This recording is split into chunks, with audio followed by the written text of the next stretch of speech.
Alright, so in this video I'm going to discuss a way to get the Portuguese passport, the Portuguese citizenship for almost free, okay, and without any residency, any physical residency in the country. So I'm going to discuss that. There's some conditions obviously you got to be aware of. Not everyone is capable of getting this, but if you fit in one of the criteria, this is actually quite possible. So it's going to be a super interesting video. But before we get started, make sure to check your subscription. If you haven't subscribed and you're still watching this channel, make sure to turn on the bell notification and subscribe. It not only helps this channel grow, but it also helps you to be informed of any important breakthroughs, any latest updates, news coverages, etc. All right, before we jump into the exact option, what this is, how this is even possible, I wanted to discuss a few big advantages of the Portuguese passport. A is the access. Obviously, a lot of people are interested in the access capabilities. You get US, you get Canada, you get EU. You pretty much get everything with that EU passport. It's one of the strongest passports that you can collect. Second is that obviously there's no restriction on dual citizenship.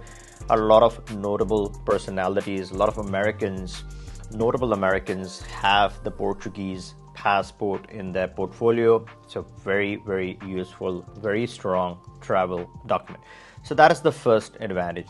The second big advantage of the Portuguese passport and citizenship is that it's a very affordable, cheap, beautiful country. So A, it's beautiful, right? It's livable. It's very easy for a developed country national to go to Portugal, settle down, enjoy their life. People are friendly, everything is nice. There's beauty all around. You see the beaches, some of the best that you can ever even see.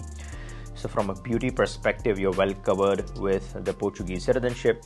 Also, in terms of the affordability, it's extremely cheap. If you're, let's say, coming from Canada or US, expensive countries, the moment you step into Portugal, it's very cheap. Other advantage is people. Let's say you're looking to date. Let's say you're trying to make a move in your life. You're in between your divorce, or let's say you just want to get the divorce and find a new woman. Then you have some very quality, affordable people. When I say affordable, it's affordable to date out there. It's affordable to hire good quality people. And let's say you're starting a business or anything you do in a country, right? When you have access to a lot of affordable stuff in the country, it's always a very, very big advantage. And for that reason, I think this is one of the best accessories to have in your armory. Also, let's say you want to retire or you want to take a break, you want to split your time, you have advantages there. From a tax perspective, again, needless to say, a lot of material already covers this. There's tremendous amount of advantage in Portugal.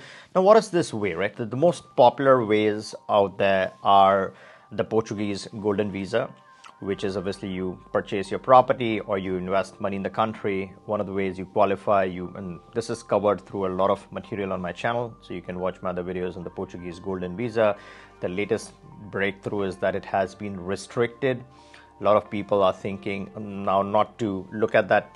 The big issue with the Portuguese golden visa is that yes, you can maintain the residency with a limited time in the country, 7 days a year and all of that. But when it comes to actual citizenships, it can take anywhere from 8 years to 10 years of time frame. And again, I have made other videos which covers why it takes that long with the Portuguese golden visa. There's the popular D7 option. A lot of people look at that, but for that, you need a few solid things in place. You got to be committed to living in the country full time. So it's not a joke. You've got to actually physically move there, spend time, be a tax resident, switch base, and all those things. So let's say you're not in the elite category, you're a worker, you're a digital nomad who really has to live somewhere, and that's the only option you have. Then, yeah, you can set aside a few years in your life, maybe 5 to 10 years, and you can plan that through the D7. And now the main part of this video, for which we all have been waiting, right? What is the way where one can actually get access to this citizenship that is almost for free? And when I say almost for free, there's no golden visa or any donation, those kind of fees. Obviously, when you apply to the government, there's going to be some paperwork fees. So that, and no physical presence in the country. This is a big one. Let's say you are in a relationship with someone in Portugal, and the last thing you want to do is start a relationship for these purposes. It's not going to work out.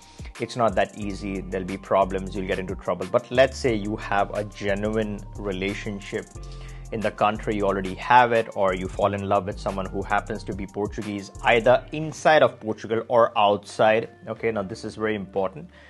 If you get married, if you get into a relationship, it's a genuine loving relationship, then without physically living in the country for 3 years, if you are still with your spouse, cohabiting with your spouse anywhere, you can still qualify for that Portuguese citizenship after 3 years of wait time. Again, the main criteria is they'll verify that it's a genuine relationship, that you guys are happy together and all of that. And then you can obviously get access to the Portuguese citizenship. As I said, not everyone qualifies for this. Few people might be in this situation, and this is one of the biggest benefits that they have to their advantage.